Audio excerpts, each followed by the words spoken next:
천사의 얼굴이라는 제목으로 박만규 목사님께서 말씀을 전해 주실 때 더 큰 은혜가 우리 가운데 있게 되기를 축원합니다. 오늘 나올 때 큰 박수로 환영하겠습니다.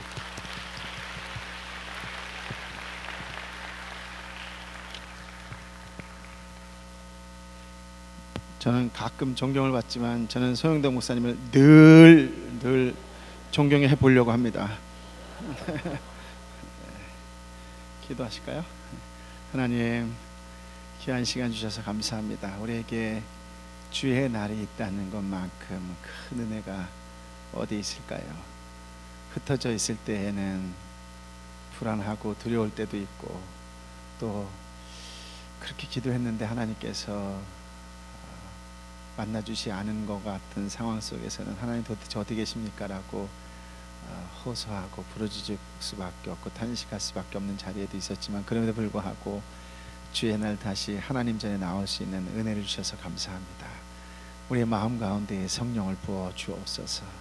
어떤 마음이든지 간에 성령의 어루만지심으로 인하여 부드럽고 따뜻한 마음으로 이 시간 하나님만 바라보는 은혜의 시간 되게 하여 주옵소서. 예수님의 이름으로 기도하옵나이다. 아멘. 이런 말이 있는데 들어보셨을 거예요. 노래는 부를 때까지 노래가 아니며, 종은 울릴 때까지 종이 아니고, 사랑은 표현할 때까지 사랑이 아니며, 축복은 감사할 때까지 축복이 아니다 라고 하는 말이요. 미국에서 정상적인 성인이 정규 교육 과정을 마치게 되면 한 26,000개의 단어를 배우게 된다고 이야기를 해요. 그래서 그 중에서 일상에서 가장 많이 사용하는 단어가 어떤 단어일까라고 50개를 선별했다고 이야기합니다. 그런데 그 중에서 첫 번째가 무엇이었냐라고 하면 그 단어가 Thank you 라고 하는 단어라고 해요. 전체의 한 26%를 차지한다고 이야기합니다. 그래서 어떤 분이 이것을 해석하기를 이렇게 이야기합니다. 그나마 오늘날 미국을 움직이게 하는 가장 강력한 말은 감사다라고 이야기를 하지요. 그 감사가 아직 남아있기 때문에 오늘날의 미국이 여전히 버티고 있는 것이다, 뭐 이렇게 이야기하기도 합니다. 유태인의 탈무드에도 보면 감사합니다라는 말이 혀에 붙기 전까지는 아이에게 아무 말도 가르치지 말라라고 하는 격언이 있습니다. 하이데커라고 하는 사람이 있어요. 그의 말 가운데 가장 유명한 말 중에 하나가 무엇이냐면 언어는 존재의 집이다라고 하는 말입니다. 그래서 그가 쓰는 말로 그를 알 수 있다라고 하는 것이지요. 누에꽃이 아시죠? 누에가 자신의 입에서 나온 실로 집을 짓듯이 사람도 마찬가지로 자신의 입에서 나오는 말로 자신의 인생을 경영한다라고 하는 말일 것입니다. 프랑스의 위대한 개혁자이자 철학자였던 플로랑스 스코벨 쉰이라고 하는 사람이 있는데요, 이 사람이 이런 이야기를 합니다. 남에게 준 것은 반드시 되돌려 받는다. 삶은 부메랑이다. 우리의 생각, 우리의 말, 우리의 행동은 언젠가 될지는 모르지만 틀림없이 되돌려 받는다. 그리고 그것은 희한하게도 우리 자신을 명중시킨다 라고요. 불평의 말이든 감사의 말이든 언젠가는 메아리가 되어 나의 삶을 향해 돌아온다는 말이겠지요. 이것이 바로 인생의 법칙입니다. 그래서 성경에서도 인생은 자기의 말대로 된다라고 하는 민수기 14장 28절의 말씀이 있습니다. 여호와께서 말씀하신다. 내가 살아있는 한 내가 너희에게 들은 그대로 너희에게 해줄 것이다 라고 하는 말씀이요. 어찌 들으면 굉장히 무서운 말이기도 하지만 굉장히 축복의 말이 아닌가, 또 그렇게 해석할 수도 있을 것입니다. 하나님은 우리가 말하는 대로, 내가 살아있는 한 하나님의 귀에 들리는 대로 그 사람의 인생이 되도록 해주신다라고 하는 분이십니다. 그래서 하나님이 주시겠다고 약속하신 가나안 땅에 대해서 악하게 평을 했던 10명의 정탐꾼과 이스라엘 백성들은 자신이 말한 대로 가나안 땅에 들어가지 못하고 광야에서 메뚜기와 같은 비참한 최후를 맞이하게 됐죠. 즉 말이 씨가 되고 인격이 되고 그 사람의 미래가 된다고 하는 말일 것입니다. 말대로 되는 것이지요. 한마디로 말한다면 말이 삶에 희망을 주기도 하고 인생의 목적을 변화시키기도 하고 때로는 절망하기도 하고 인생을 포기하기도 하는 것입니다. 여러분, 이 시간 잠시 지난 한 주간 감사합니다라고 하는 말을 얼마나 많이 사용하셨는지 한번 생각해 보시기 바랍니다. 일부 예배를 끝나고 밖에 나가서 이제 그 쿠키를 보고 저희 아들이 하는 얘기가, 이런 쿠키라면 나는 매일 이 교회 다니겠다, 이런 얘기 하더라고요. 네. 참고로 그 아이는 중고등학생이 아니고 29 먹은 아들이라는 거죠. 네. 오늘 쿠키를 준비해 주신 그분에게 하나님의 놀라운 은혜와 은총이 임하기를 예수의 이름으로 축복합니다. 이번 한 주간도 여러분의 삶 가운데 감사가 넘치는 삶이 되시길 먼저 예수님의 이름으로 축복합니다. 사도행전은 성령님의 이야기이지요, 또한 사도행전은 사람들의 이야기입니다. 그래서 사도행전은 성령으로 변화받은 사람들의 이야기이다라고 이야기할 수 있습니다. 이 거듭난 사람들을 통하여 예루살렘이 변했고 세상이 변한 것이지요.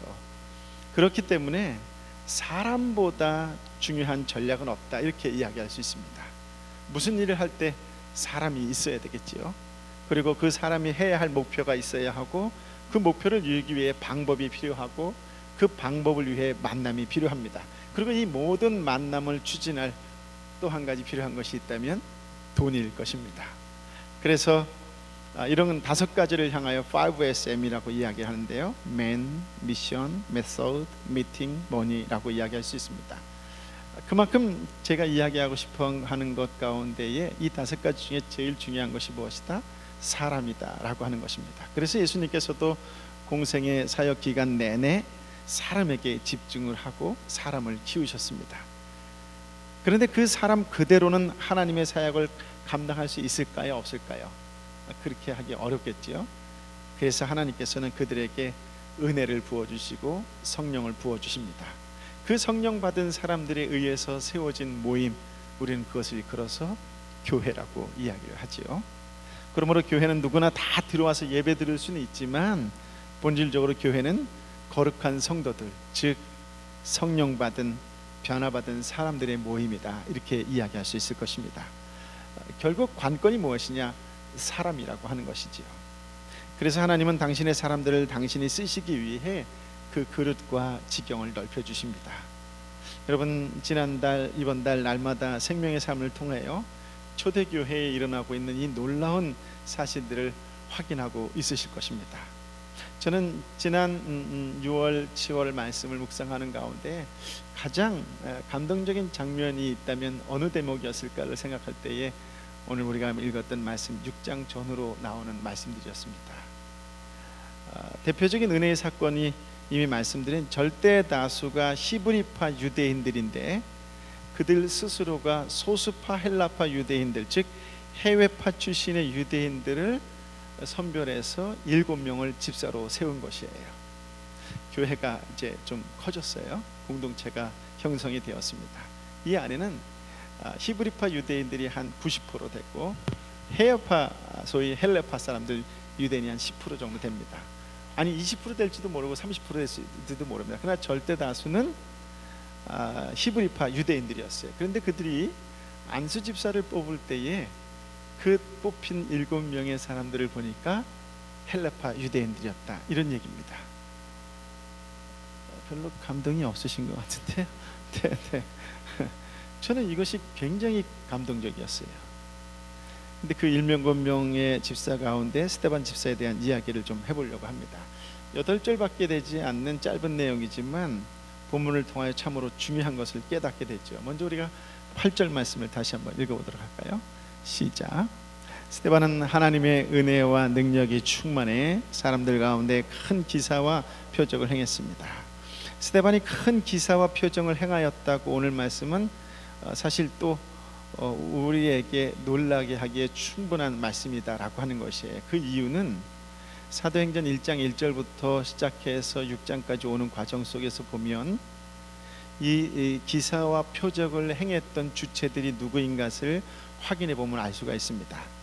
사도행전 2장 22절이나 2장 43절이나 5장 12절의 말씀을 보면 이 기사와 표적을 일으켰던 주인공, 주어가 누구냐면 예수 그리스도 또는 사도들이었어요.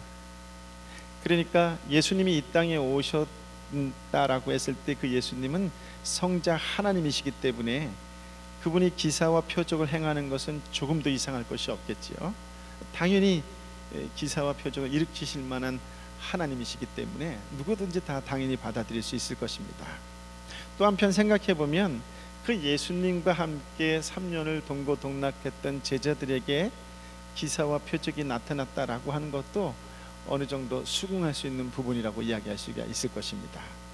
인류 역사상 이 세상에 인간의 모습으로 오신 예수 그리스도와 수년간 동거한 사들은 그 제자들이 유일하기 때문에 그렇지요.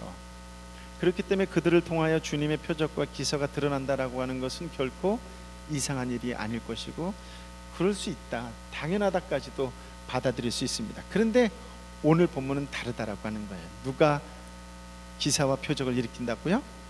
스데반이라고 하는 사람이 일으키는 거예요. 집사님께서 이 기적을 일으키고 있다라고 하는 것이에요.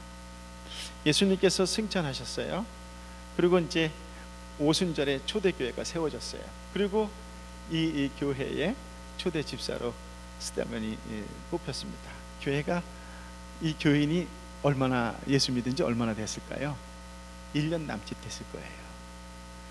즉 해외에서 돌아온 헬레파 히브리인인 스데반이 주님을 영접하고 신앙생활을 한 것이 아무리 길게 잡아도 얼마밖에 되지 않았다?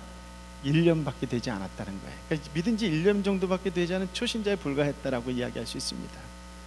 그럼에도 불구하고 예수 그리스도께서 행하셨던 기사와 표적, 사도들을 통하여 나타났던 그 기사와 표적이 놀랍게도 겨우 1년 남짓한 신앙 경력에 불과한 스데반을 통해서도 똑같이 나타났다라고 하는 것이에요.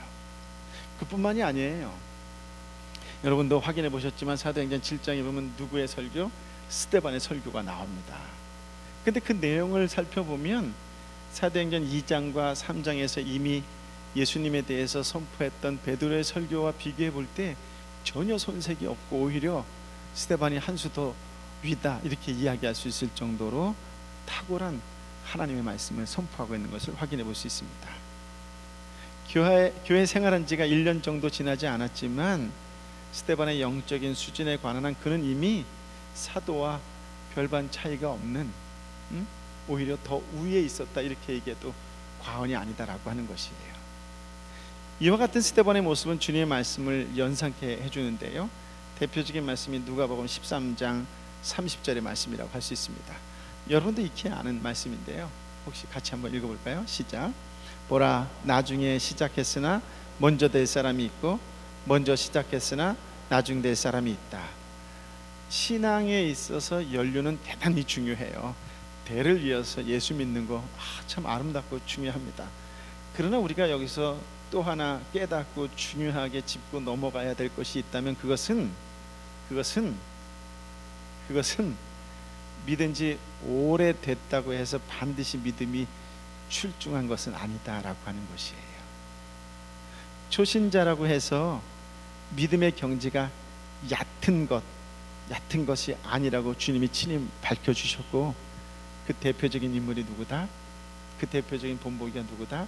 스데반이다, 이렇게 이야기할 수가 있습니다. 이와 같은 사실로 우리로 하여금 한 가지 분명하게 짚고 넘어가게 해주는 것이 있다면 그것이 무엇이냐면, 참된 신앙이라고 하는 것은 얼마나 오래 믿었느냐가 아니라고 하는 것이죠. 얼마나 주님께 집중했느냐, 또 집중하고 있느냐라고 하는 것으로 결정된다라고 하는 것이에요.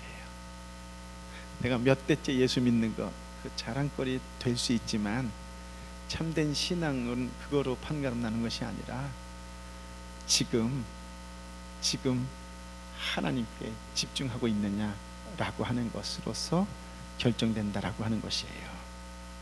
스데반이 믿은 지 1년밖에 안 되는 초신자였음에도 불구하고 그를 통하여 표적과 기사가 나타날 뿐만 아니라 오히려 사도들을 능가하는 설교를 행할 수 있었다라고 하는 것은 그가 예수님을 아는 그 순간부터 그의 온 영혼은 오직 주님께 집중하였다, 이렇게 이야기할 수 있어요. 오직 주님께 집중하였기 때문에 그는 1년 된 신자이지만 그러나 그보다 더 오래된 선배들보다 탁월한 영성을 지니고 수 있었다, 이렇게 이야기할 수 있는 것이죠. 그러나 동시에 우리가 또 하나 깨달아야 할 것이 있다면 그것은 신앙은 집중의 문제인 것만은 틀림없지만 꼭 기억해야 될 것이 하나가 있다면 그것은 성화의 과정을 깊이 인식해야 한다라고 하는 것이죠. 이것은 건강한 신앙이라고 이야기할 때 두 가지가 필수 요건인데, 하나는 집중이요, 또 하나는 성화다라고 하는 것이에요. 예수님을 처음 믿게 되면 은혜를 받을 때 신앙이 급격히 점프하는 것을 경험할 수 있을 것입니다. 그러나 어느 정도 시간이 지나면 신앙이 마치 정체되어 있는 것처럼 보일 때가 있어요. 그러나 그런 가운데서도 말씀과 기도 생활이 꾸준히 되면 눈에 띄는 것처럼 보이지 않을지라도 그 내면에는 성장과 성숙이라고 하는 성화는 계속되어지고 있다라고 하는 것이에요. 이게 적합한 예인지는 모르겠는데요, 제가 한때 이제 아이들을 오랫동안 가르친 적이 있었어요. 저는 목회를 이렇게 바로 시작하지 않고요, 40 넘어서 시작을 했어요. 그래서 이렇게 오래되지는 않았어요. 얼핏 봐도 그래 보이죠?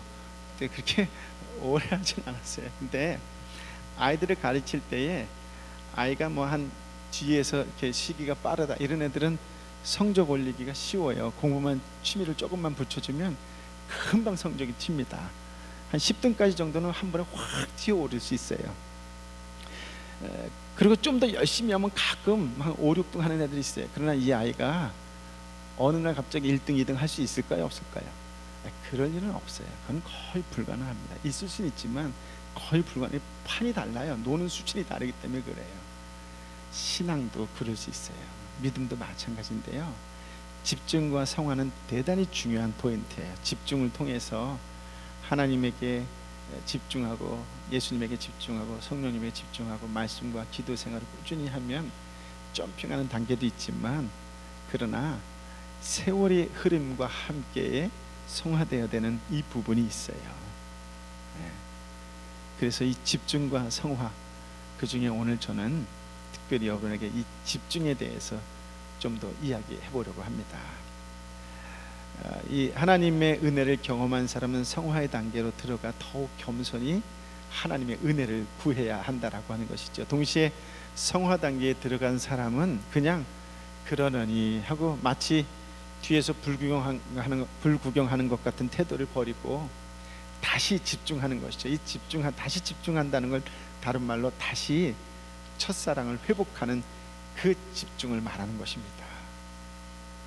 오늘은 무엇보다 제가 여러분에게 말씀드린 것처럼 스데반의 집중의 영적 태도에 대해서 좀 더 이야기해 보려고 합니다. 사도들에 비해 조금도 뒤질 것이 없는 주님의 도구가 된 스데반에 대해서 우리가 읽은 9절부터 14절의 말씀은 이렇게 소개하고 있는데요, 같이 한번 읽어보도록 할까요? 9절부터 14절까지의 말씀입니다. 시작. 그런데 그때 구레네, 알렉산드리아, 길리아기아와 아시아 등지에서 온 유대 사람들로 구성된 이른바 자유인의 회당에 속한 사람들 가운데 스데반을 반대하는 사람들이 일어났습니다. 그들은 스데반과 논쟁을 벌이기 시작했지만 스데반이 지혜와 성령으로 말하는 것을 모두 당해낼 수 없었습니다.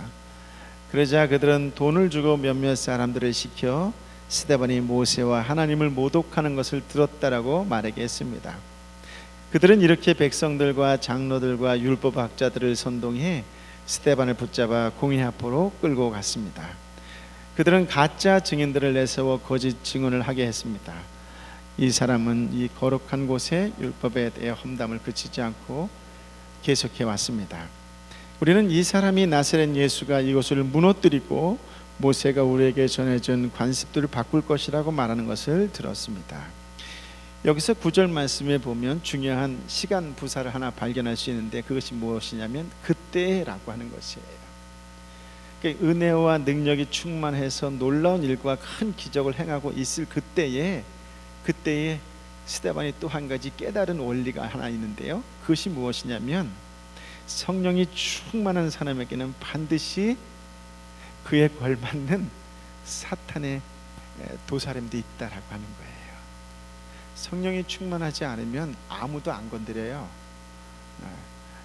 매일 지각하던 교인이 어느 날 갑자기 난 이번만큼은 지각하지 않겠다 그러면 반드시 지각할 만한 거리가 생길까요? 안 생길까요? 반드시 그 순간은 전화라도 울립니다. 반드시 그날따라 매일 먼저 왔던 남편이 유난히 게으름 피워서 늦게 차에 타던가 이런 일이 생깁니다. 성령의 사람이 성령에 충만해서 거룩한 생각과 거룩한 행위를 하려고 한다면 반드시 그 순간에도 사탄도 긴장하면서 우리를 노리고 있다는 거예요. 제가 예전에 The Passion of Christ라고 하는 그 영화 봤을 때 아주 인상 깊었던 것 중에 하나가 무엇이냐면, 이건 멜 깁슨의 아주 이제 어떻게 보면 개인적인 영성인데요. 예수님께서 겟세마네 동산에서 땀이 피가 되도록 기도할 때에 이렇게 한 구퉁이에서 누가 쳐다보는 눈이 이렇게 그려져 있는 장면이 나와요. 사탄이죠. 성령이 충만한 기도하시는 예수님을 사탄이 호신탐탐 노리고 있는 장면이요. 성령이 충만하면 시험이, 유혹이 도사리고 있다라고 하는 거예요. 스데반이 이걸 알았다는 거죠. 은혜 뒤에 도사리고 있는 시험에 대해서 그는 담대할 수 있는 이유가 무엇이냐면 알고 있었기 때문에 그렇다라고 하는 것이에요. 여러분, 스데반의 주 전도 대상은 누구였을까요? 히브리파 유대인들이었을까요? 아니면 헬라파 유대인들이었을까요? 아마도 그는 오늘 본문의 말씀에서 나오지만 그 주된 전도 대상자는 해외파 유대인들이었을 거예요. 고레네, 알렉산드리아, 길리아기와 같은 해외로부터 귀환한 유대인들이 세운 회당에 가서 예수님의 말씀을 전파하고 복음을 통한 전도를 그는 했을 것입니다. 그런데 그것에 소속된 몇 사람들과 스데반 사이에 신앙 논쟁이 불붙은 거예요. 아마도 이들은 교회를 출입은 하고는 있지만 하나님을 안다고 이야기하지만 예수님에 대해서는 전혀 모르는 무지한 자들이었을 것입니다. 물론 여기서 몇 사람이라고 하는 건 이미 말씀드린 것처럼 예수 그리스도의 구세주 되심을 부인하는 유대인들이라고 하는 것은 두말할 나위가 없는 것이겠죠. 그런데 우리가 한 가지 생각해 볼 것은 무슨 말이냐면, 어쨌든 교회 안에 들어왔다라고 했을 때에 이 들어온 사람들, 회당 안에 있는 사람들이 주로 해외파 사람들이라고 한다면 한 번쯤 이런 착각을 해요. 저는 이게 제 개인적인 착각인지 모르겠지만, 개인적인 아쉬움인지 모르겠지만, 여러분, 해외파 사람들이 모인 회당에서 해외파 출신 사람이 말씀을 선포한다면 한 번쯤 더 귀 기울여 주어야 하는 것이 끼리끼리의 모습이 아닐까요? 라고 하는 거죠. 여러분, 밴쿠버 교인들이 모인 사람들 가운데 밴쿠버 누군가의 이야기하는 거하고 서울이든 한국 어디서 와서 이야기하는 것하고 이야기할 때 그 공감과 이해도는 누가 더 높을까요? 아마 여러분 가운데 있는 사람들이 이야기하는 거에 더 공감이 높지 않겠어요? 그런데 이 해외파 출신의 교인들 가운데에는 그렇지 않았다는 거예요. 오히려 스데반하고 논쟁을 더 심하게 한 거죠. 누구보다도 이해할 수 있는 입장에 있는 사람들이 자기와 똑같은 입장에 있던 스데반을 이해해주고 또 배려해주기보다는 오히려 몰아붙였던 것이죠. 어떻게 보면 신앙적으로 보면 영적인 시기심이 아니었을까, 그런 생각이 듭니다. 본문 말씀을 통해서 우리가 확인할 수 있는 것처럼 헬라파 유대인들은 자신들의 정상적인 방법으로는 성령과 지혜가 충만한 스데반을 이길 수 있었다 그래요? 없었다 그래요? 없었다고 이야기하죠. 그러니까 그들이 어떻게 해요? 돈으로 사람을 매수해서 거짓 증인을 세우고 거짓 증언을 하는 장면이 나오게 됩니다. 마치 스데반이 하나님을 모독했다라고 거짓 말을 하게 하는 거죠. 일단 스데반이 신성 모독으로 판정만 나면 합법적으로 그를 제거할 수 있기 때문에 거짓 증인을 세우는 것이겠죠. 그런데 이제 오늘 본문 말씀에 보면 백성과 장로 그리고 율법학자 서기관들을 충동질하여 스데반을 끌어다가 산에 들인 공의에 대해 재판을 세웠다고 이야기를 해요. 좀 두 가지를 생각해 볼 수 있는데요. 초대교회 등장으로 자신들의 종교적 기득권이 침해될까 우려한 유대교의 장로와 서기관들을 비롯해서 소위 기득권층들은 그리스도인들을 핍박해왔다는 것은 여러분들 익히 잘 알고 있을 거예요. 근데 오늘 장면에 보면 그 첫 번째 나오는 대상이 뭐냐면 백성들이라고 하는 거예요. 그러니까 이 스데반을 재판 세우는 데에 죽이는 데에 누구도 동원되었다? 백성들도 동원되었다라고 하는 것이에요. 그렇다면 도대체 이 종교 지도자들이 어떤 식으로 충동질했기에 백성들이 그런 일에 가담하게 되었을까? 라고 하는 것을 한번 생각해 볼 필요가 있다라고 하는 것이에요. 돈으로 매수한 거짓 증인들이 스데반을 몰아붙일 때 뭐라고 몰아붙였어요? 예수님께서 예루살렘 성전을 헐어버릴 것이다, 이렇게 이야기하는 거예요. 그렇게 설교했다고 거짓말을 하는 거예요. 그러니까 백성들은 스데반을 죽이려고 할 정도로 충동이 될 수 있었다라고 하는 것이에요. 여기서 백성들이 왜 충돌이 될 수 있었느냐라고 해서 한번 짚고 넘어가려고 하는 거예요. 백성이라고 한다면, 요즘 말로 한다면 인터넷 댓글에 자기 이름 밝히지 않고 그냥 무조건적으로 반대를 위한 반대 욕하고 막 이런 거를 일컫는 말이라고 이야기할 수도 있어요. 즉 익명이 보장된 절대 다수라고 하는 것이죠.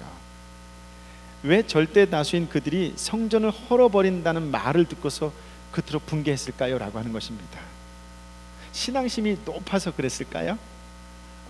어떻게 교회를 헐 수가 있어, 이런 열정적인 그런 하나님에 대한 열심이 있어서 그랬을까요?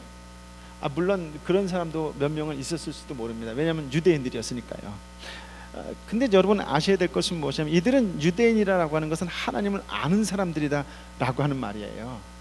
그런데 하나님은 알지만 그들은 성자 하나님, 즉 예수님을 못 박아 죽일 정도로 사실은 하나님을 진짜 안다 모른다라고 이야기할 수가 있어요. 그러므로 그들이 몇 사람의 충동질에 의해 신실한 하나님의 종인 스데반을 집단적으로 죽이려고 했던 그 이유는 전혀 다른 곳에 있다라고 하는 것이에요. 좀 더 쉽게 설명해서 오늘날로 이야기해 볼게요. 여러분, 성지 순례로 이스라엘을 여행하면서 예루살렘에 들어가 보면 예수님과 관련된 유적지 있잖아요. 대부분 다 오래전부터 그곳에 살아온 사람들이 있는데, 그 유적지가 있는 곳마다 다 누가 있을까요? 아랍 상인들이 있어요. 즉 예루살렘은 이 아랍 상인들의 어떻게 보면 이 장사꾼들을 먹여 살리는 곳이라고 해도 틀리지 않을 것입니다. 그러니까 갈릴리 호수부터 겟셋마네 동산까지 아랍 상인들이 없는 데가 없이 쫙 깔려 있는 거예요.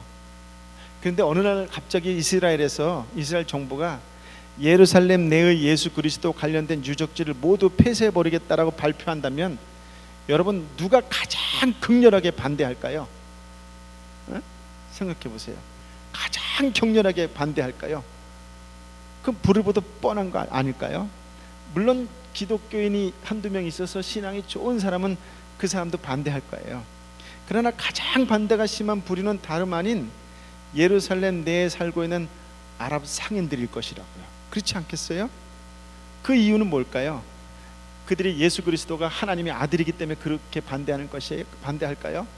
그 예수가 나를 구원해 줬기 때문에, 구세해 주기 때문에 반대하는 것일까요? 결코 그것이 아니라고 하는 거예요. 그들은 예수님을 믿지 않아요. 예수님이 누군지 안중에도 없어요. 그들은 오직 한 가지에 관심이 있다면 돈벌이라고 하는 거예요. 예수 놓고 장사하는 사람들, 돈벌이라고 하는 거예요. 만약 기독교 유적지가 폐쇄가 되면 매년 이스라엘을 찾는 수백만 명의 성지 순례객들이 발길이 끊어질 것이고, 그로 인해 타격받을 자신의 돈주머니로 인해 그들은 이스라엘 정부에 대해서 안 된다, 예루살렘 성전은 닫아서는 절대 안 된다, 예수는 절대적으로 있어야 된다, 막 이렇게 격렬하게 대항하고 맞설 것이에요. 졸다가 들은 분들은 이게 굉장히 거룩한 것이라고 착각할 수가 있는데, 여러분 시간만 지났을 뿐이지 2000년 전으로 돌아가 보자고요. 예루살렘 성전에는 1년에 이스라엘 백성들은 3번은 의무적으로 다 그것에 모여서 예배드리고 제사드리고 그래야 돼요. 그러면 빈손으로 돈만 들고 왔다가 돈 주고 소도 사고 양도 사고 제물 드리고 살 거 아니에요. 돈도 환전하고 막 이렇게 흩어졌던 디아스포라 유대인들이 다 모여서 거기서 예배드릴 때에 그 들고 온 돈을 거기다 다 쏟아부을 거 아니에요. 매년 수백만 명에 달하는 유대인들이 예루살렘에 찾아와서 정말 쏟아부는 돈이 어마어마할 거라고요. 그러니까 간단히 말한다면 예루살렘 사람 대부분은 뭐 때문에 먹고 사는 거예요?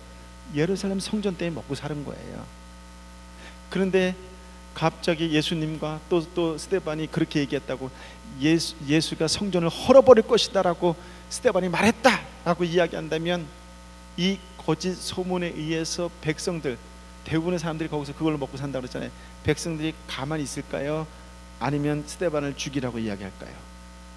이건 명확관한 이야기예요. 하나님을 위해서가 아니라 자신들의 돈주머니 때문에 스데반을 죽인 거예요. 예수님 때문이 아니에요.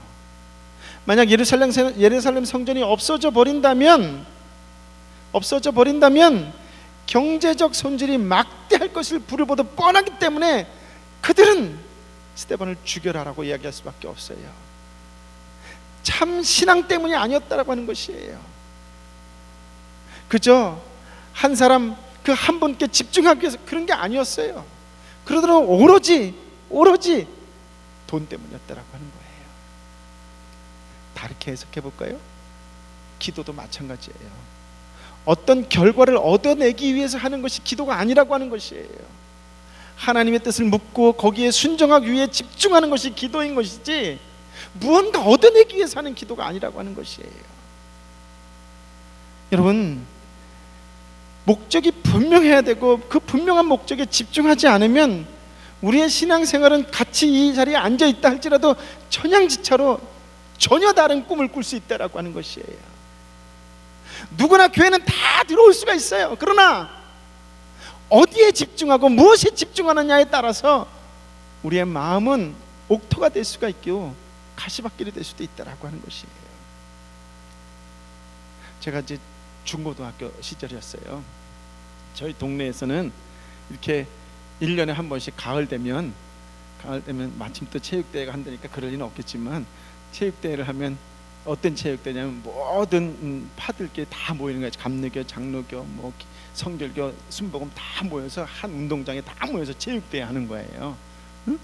교회마다 대결하고 또 이렇게 교파마다 대결하고 이러는 거예요. 축구하고 뭐 씨름하고 줄다리기하고 막 이런 거예요. 예배 딱 이제 드릴 때에는 난 그러지 않았으면 좋겠는데 우리 송 목사님께서 그럴 거라는 생각이 드는데 체육대회 하는데 그날 이제 예배를 드려야 돼. 연합 예배 드리는데 목사님이 딱 올라왔는데 양복에 넥타이 이렇게 쫙 이러고 올라왔더라고. 난 그런 건 너무 싫어. 체육대회 때 체육복 입고 와야 되는 거 아닌가요? 뭐 추리링 이런 거. 귀 있는 자는 들릴지어다.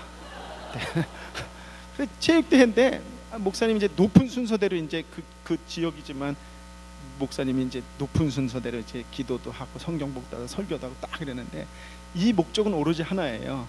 이런 걸 통해서 지역 교회가 하나가 되고 안 믿는 사람들에게 잘 노는 거 보여줌으로 인해서 전도도 하고 이번 기회에 또 이렇게 부정선수이지만 운동 잘하는 사람 끌어다가 놓고서 이런 거 하는 거잖아요. 근데 이제 축구 딱 시작이 됐어요. 근데 갑자기 심판이 휘슬을 빽 하고 불었는데 이제 소위 말해서 반칙이다 아니다 이런 거 갖고 이제 싸우기 시작하는 거예요. 좀 지나니까 욕하기 시작하고 어떤 사람 누워서 차라리 내 배를 째라라고 얘기하고 막 그러니까 해결이 안 되니까 갑자기 목사님께서 양복 입고 딱 등장해서 너 몇 기야? 너 장신대 나왔어? 몇 기야? 막 이러고 이러는데 뒤에 이제 아파트에서는 저 예수 안 믿는 사람들이 다 구경하면서 씩 웃고 있고 창피해도 이런 창피가 없어요. 왜 그럴까요? 체육대회를 하는 목적을 잃어버렸기 때문에 그래요. 목적을 잃어버리면 방향을 상실하게 돼요. 방향을 상실하면 결국 자신의 욕망과 욕심이 나올 수밖에 없다라고 하는 거예요. 원래의 목적에 집중하지 않으면 용서하세요. 목사래도 장로래도 집사래도 용서하세요. 천박할 수밖에 없어요. 예수 믿는 사람이 하나님에게 예수님에게 말씀에 집중하지 않으면 우리는 나도 모르게 천박한 모습이 나올 수밖에 없어요. 제 얘기하는 거예요. 제 얘기 지금 제 얘기하는 거예요. 여러분, 본래의 목적이 아닌 다른 것에 집중하면 결국 자기 욕망의 포로가 될 수밖에 없어요. 믿음은 자기를 주장하는 것이 아니에요. 믿음은 자기 고집을 드러내는 것이 아니라고요. 하나님을 발견하고 그분에게 집중하는 것이지요. 여러분, 우리가 왜 큐티할까요? 하나님 앞에 나를 내려놓고 하나님의 뜻, 하나님의 마음, 하나님의 생각을 알려고 하는 것, 그게 큐티죠. 그게 말씀 묵상이지요. 그렇지 않아요? 하나님, 오늘 내 고집대로 살지 않을게요. 내 주장대로 살지 않을게요. 하나님, 내가 너무 똑똑해서 맞는 것에 대해서 너무 집중하는 것 때문에 누군가가 상처가 되고 아파하고 힘들어한다면 하나님, 그거 내려놓고 않고 하나님 마음대로, 하나님 생각대로, 하나님 뜻대로 살게요. 이게 큐티잖아요. 이게 우리의 인생에 있어서 삶의 이유이고 삶의 목적이잖아요. 이것을 놓치게 되면 어쩔 수 없이 누구든 관계없이, 목사든 또 뭐 교회 어떤 분이든 관계없이 다 욕망의 포로가 될 수밖에 없어요. 예루살렘 백성들은 소수의 무리들이 스데반을 모함하는 거짓 증언으로 그들을 충동질할 때 그 말들이 사실인지 거짓인지 확인할 필요가 없었어요. 왜? 내 돈주머니가 흔들리는데 사실인지 아닌지가 무슨 상관이 있냐, 이렇게 생각했던 거예요. 무엇이 과연 하나님이 기뻐하시는지 한 번쯤 하나님을 생각해보고 하나님의 마음을 알려고 했던 것이 아니라 단지 돈, 그들의 돈주머니에만 집중하였기 때문에 돌을 들어 스데반에게 던질 수 있었다라고 하는 것이에요.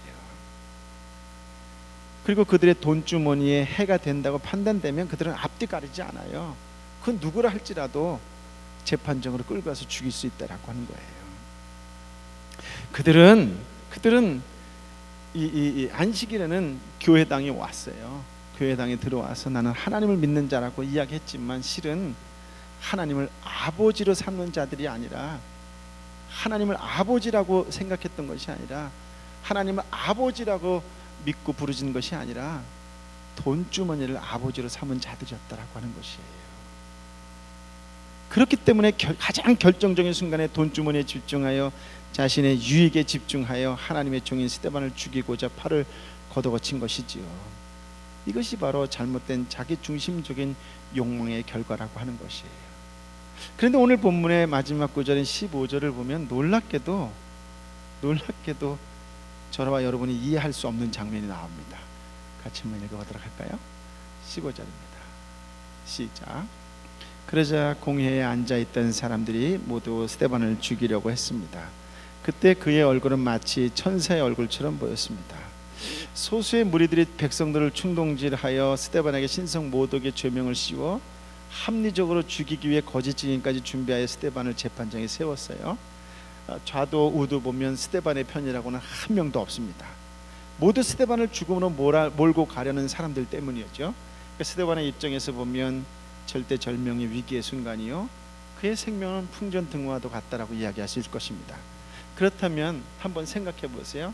스데반은 그 순간 죽음의 공포에 질린 얼굴이 되어야 되지 않을까요? 목숨을 구걸하는 비굴한 표정이 되어야 되지 않을까요? 그것도 아니면 절망적인 모습이 되어야 되지 않을까요? 여러분 어떻게 생각하십니까? 그게 인간으로서 당연한 표정이요, 당연한 모습 아닐까요? 그런데 본문은 그 위기의 상황에 처한 스데반의 얼굴이 마치 뭐와 같다고 이야기를 해요? 천사와 같았다라고 이야기를 해요. 여러분 이것이 가능할까요? 도대체 스데반이 어떤 사람이기 때문에 이런 일이 가능할까요? 라고 하는 것이에요. 근데 사도행전 7장 54, 56절에 보면 아주 귀한 말씀이 나옵니다. 같이 한번 읽어보도록 할까요? 시작. 그들은 이 말을 듣고 화가 치밀어 올라 스데반을 보며 이를 갈았습니다. 그러나 스데반은 성령으로 충만해 하늘을 우러러 하나님의 영광과 예수께서 하나님의 오른편에 서 계신 것을 보고 이렇게 외쳤습니다. 보십시오, 하늘이 열리고 인자가 하나님의 오른편에 서 계신 것이 보입니다. 스데반은 오직 자기를 죽이려는 사람들이 그물을 치고 있는 그 상황 속에서 오늘 무엇을 봤다고 55절에 이야기를 해요? 하나님의 영광과 하나님 우편에 계신 예수 그리스도를 보고 있었다라고 해요. 한마디로 그는 어떤 상황 속에서도, 어떤 환경 속에서도, 어떤 위기와 여건 속에서도 어디에 집중했다? 삼위일체 하나님께 집중하고 있었다라고 하는 것이에요. 그를 둘러싸고 있는 무리들이 돈을 아버지로 삼은 돈의 자식들이라고 한다면 스데반은 삼위일체 하나님을 아버지로 삼은 하나님의 자녀였다라고 하는 것이지요. 그래서 사도행전 7장 59절 60절에는 스데반의 최후의 모습에 대해서 이렇게 이야기합니다. 같이 한번 읽어보도록 할까요? 시작. 그들이 돌로 칠 때 스데반은 주 예수여 내 영혼을 받아 주소서라고 기도했습니다. 그리고 나서 스데반은 무릎을 꿇고 큰 소리로 주여 이 죄를 저 사람에게 돌리지 마소서라고 외쳤습니다. 이 말을 끝낸 후 그는 잠들었습니다. 마침내 유대인들에 의해 신성 모독의 죄명으로 돌에 맞아 죽는 순간 스데반의 모습은 십자가에 못 박혀 운명하시는 주님의 모습과 정확하게 일치하고 있는 것을 볼 수 있습니다. 주여 이 죄를 저 사람들에게 돌리지 마소서. 주 예수여 내 영혼을 받아주소서. 주님께서도 그렇게 최후를 맞이했었지요. 스데반은 날마다 그 영혼을 주님께 집중하는 자였기 때문에, 그렇게 살아가는 자였기 때문에 돌에 맞아 죽는 그 상황 속에서도 주님을 본받아 자신의 치유를 맞이할 수 있었다라고 하는 것이에요. 우리가 날마다 큐티해야 되는 이유가 여기에 있어요. 날마다 하나님의 말씀에 집중해야 되는 이유가 여기 있다고요. 그 날마다가 쌓여서, 그 일상이 쌓여서 일생토록 주를 따르는 자가 살 수 있다라고 하는 것이지요. 스데반이 이처럼 돌에 맞아 죽으면서도 그 모습이 끝까지 천사와 같았다면, 천사와 같은 스데반을 자신의 돈주머니를 위해 돌로 쳐 죽이는 그 무리들의 모습은 무엇이라고 이야기할 수 있을까요? 악마의 표정이라고 이야기할 수 있을 것입니다. 천사의 얼굴과 악마의 모습, 이 양자는 참으로 대조적이 아닐 수가 없지요. 그런데 우리가 여기서 착각하지 말아야 될 것이 있다면 그것이 무엇이냐면, 천사와 같은 얼굴의 사람이 따로 있고 악마와 같은 모습의 사람이 따로 있다라고 하는 것이 아니라고 하는 것이지요. 여러분 한번 지난 일주일 동안 생활을 한번 생각해 보세요. 어떤 때는 천사의 얼굴과도 같고 또 어떤 때는 악마의 모습과도 같은 그런 모습은 없으셨나요? 한번 생각해 보세요. 즉, 한 사람 안에 이 두 가지의 얼굴을 동시에 가질 수 있다라고 하는 것이에요. 무슨 말이냐면, 우리가 삼위일체 되신 하나님에게 집중하는 삶을 살아갈 때에 천사의 얼굴이 나올 수 있지만, 그러나 이 하나님이 아니라 세상의 그 어떤 상황과 환경과 여건 속에 얽매여서 일부 유대 사람들 때문에 돈주머니에 얽매이는 인생을 살게 되면 여지없이 우리 욕망의 포로가 되어서 악마의 표정이 나올 수밖에 없다라고 하는 것이에요. 그러므로 저와 여러분이 오늘 나는 어디에 집중하는 삶을 살아가고 있느냐에 대해서 한 번쯤 묵상해 보실 필요가 있습니다. 사랑하는 성도 여러분, 집중이에요. 집중입니다. 아침에 눈을 떠서 하나님께 눈을 맞추고 그 말씀에 집중하고 그 말씀을 붙잡고 기도하면서 깨어있는 자로 살아갈 때에, 종일토록 그 말씀이 나를 지배하는 삶을 살아갈 때에 저와 여러분의 얼굴이 천사와 같은 얼굴이 될 줄 믿습니다. 예수 믿는 사람의 얼굴이 바로 그 얼굴이 되어야 된다고 하는 것이에요. 집중하십시오. 여러분 한 사람 한 사람을 통해 오늘도 하나님의 놀라운 일과 기적은 일어날 줄 믿습니다. 하나님의 은혜와 능력이 여러분 한 분 한 분에게 충만히 임하기를 우리 주님 예수 그리스도의 이름으로 축복합니다. 아멘. 우리 이 시간 함께 기도하기를 원합니다. 한번 다 같이 기도했으면 좋겠습니다. 아버지 하나님, 내가 정말 하나님께 집중하는 인생을 살았는지, 어느덧 내 일에 치여서, 어느덧 내 상황과 환경에 얽매여서 하나님보다는 세상에 끌려가는 인생을 살았던 것은 아닌지, 하나님 내 표정 때문에 내 배우자가, 내 가족이 행복해하며 미소 짓는 모습이었는지, 아니면 내 표정 때문에 힘들어하고 어려워했던 것은 아닌지, 하나님 직장 속에서 그리스도인의 한 사람의 표정으로 인하여 밝고 건강하게 참 당신처럼 예수 믿는 사람이 되었으면 좋겠다라고 하는 그 축복과 구원과 은혜의 통로의 표정으로 살았는지, 아니면 여전히 어렵게 하고 힘들게 하고 지적하는 악마의 표정으로 살았는지 돌아보면서 주님께 집중하는 인생 되게 하여 주옵소서. 말씀과 기도의 사람으로 살게 하여 주옵소서라고 우리 한번 다짐하는, 결심하는 기도를 하나님께 올려드리며 나아가도록 하겠습니다.